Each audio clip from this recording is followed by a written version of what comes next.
Halo anak-anak, kali ini kita akan melanjutkan materi tentang sistem pencernaan pada manusia.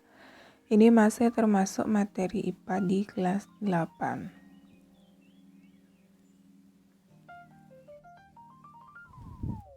Oke, yang pertama itu ada struktur dan fungsi pencernaan makanan pada manusia. Makanan diproses dalam tubuh itu melalui 4 tahap.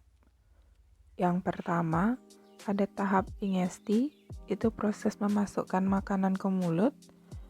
Yang kedua, digesti, pencernaan, absorpsi, penyerapan, dan defekasi, pengeluaran. Pencernaan dibagi atas 2 macam, mekanis dan kimiawi. Ketika memakan roti, itu akan terjadi pencernaan secara mekanis menjadi ukuran yang lebih kecil, dan jika dibantu enzim, itu akan terjadi pencernaan secara kimiawi.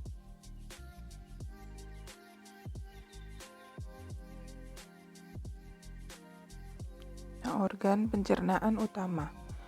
Jadi organ pencernaan utama itu ada mulut, kemudian kerongkongan, lambung, usus halus, usus besar, rektum, dan anus. Kemudian untuk organ tambahan itu ada lidah, gigi, kelenjar air ludah, hati, kantung empedu, dan pankreas. Yang pertama itu ada mulut. Nah, di dalam mulut itu terdapat gigi, lidah, dan kelenjar air liur atau saliva. Air liur ini mengandung mukosa atau lendir. Itu sebagai antibakteri. Nah, kemudian ada juga di mulut itu enzim amilase. Berfungsi untuk memecah molekul amilum menjadi molekul maltosa. Di mulut ini terjadi proses mekanis dan proses kimiawi. Jadi mekanisnya itu ketika makanan dikunyah oleh gigi, dan kimiawinya itu ketika makanan bercampur dengan enzim amilase atau dengan air liur. Yang kedua itu dilanjutkan ke kerongkongan atau esofagus. Jadi ini adalah makanan dibantu oleh lidah. Di sana ada namanya epiglottis, itu di luar kerongkongan. Kemudian makanan masuk ke kerongkongan atau kita sebut dia esofagus. Di esofagus itu terjadi gerak peristaltik. Ini gerakan meremas dan mendorong bolus ke dalam lambung. Di lambung itu terjadi pencernaan secara mekanis dan secara kimiawi. Mekanisnya itu ketika otot lambung mengaduk-ngaduk bolus, sedangkan kimiawinya itu ketika bolus tercampur dengan getah lambung. Nah, getah lambung itu mengandung enzim, ada HCl, itu membuat lambung bersifat asam, membunuh kuman. Kemudian enzim pepsin, itu untuk menghidrolisis atau memecah protein menjadi pepton. Dan enzim renin itu untuk mengendapkan protein kasein dari susu.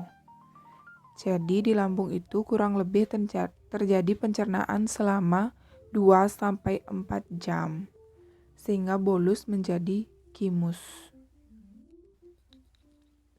Kemudian di usus halus. Nah, panjang usus halus ini sekitar 8,25 meter.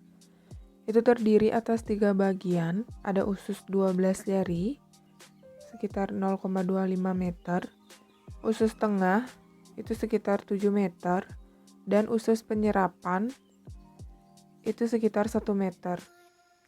Jadi itu adalah gambar dari usus penyerapan.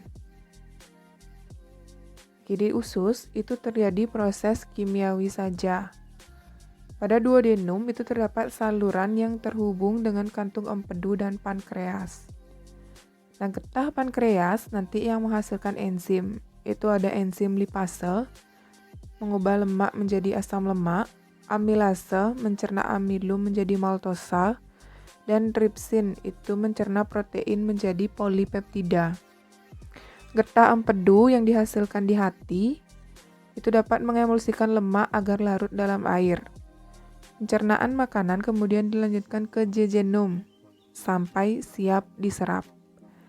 Penyerapan zat terjadi di ileum. Jadi ini adalah gambar usus halus yang diperbesar, yang mana di dalam usus halus itu terdapat lipatan villi.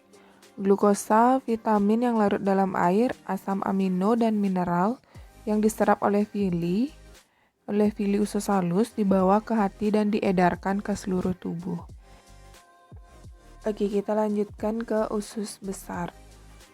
Nah, di usus besar itu ada bagian usus yang naik, itu kita sebut ascendant. Kemudian yang mendatar kita sebut sebagai transversam. Kemudian yang menurun kita sebut dia sebagai descendant. Kemudian ada usus buntu dan ada namanya umbai cacing atau appendix. Di appendix ini berisi massa sel darah putih yang nanti berperan dalam imunitas.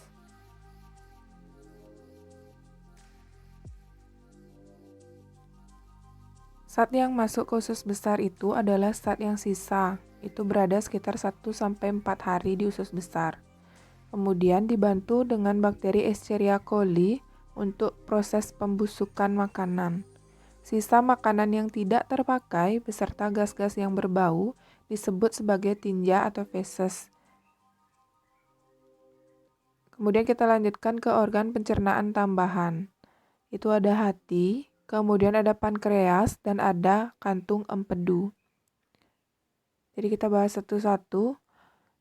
Nah, hati itu berperan dalam detoksifikasi atau menetralisir racun, memindahkan zat besi dan vitamin, kemudian menjaga keseimbangan kadar glukosa darah, menjaga kadar kolesterol dalam darah, dan menghasilkan getah empedu. Kemudian ada kantung empedu. Nah, kantung empedu ini terletak di bawah hati. Itu berfungsi untuk menyimpan getah empedu yang dihasilkan oleh hati. Getah empedu itu berwarna kuning kehijauan. Kemudian getah empedu itu dikeluarkan menuju ke usus halus. Karena kantung empedu itu terhubung langsung ke usus halus. Nah, ketiga itu ada pankreas. Jadi pankreas ini berada di balik perut di belakang lambung. Berfungsi menghasilkan cairan pankreas atau getah pankreas yang nantinya masuk ke duodenum. Getah pankreas itu mengandung enzim pencernaan dan merupakan kelenjar endokrin atau penghasil hormon insulin. Itu untuk mengontrol keseimbangan jumlah glukosa dalam darah. Baiklah, sekian yang dapat kita pelajari hari ini. Terima kasih sudah mengikuti pembelajaran sampai akhir. Semoga apa yang kita pelajari dapat bermanfaat. Kita ketemu lagi di pertemuan selanjutnya. Terima kasih.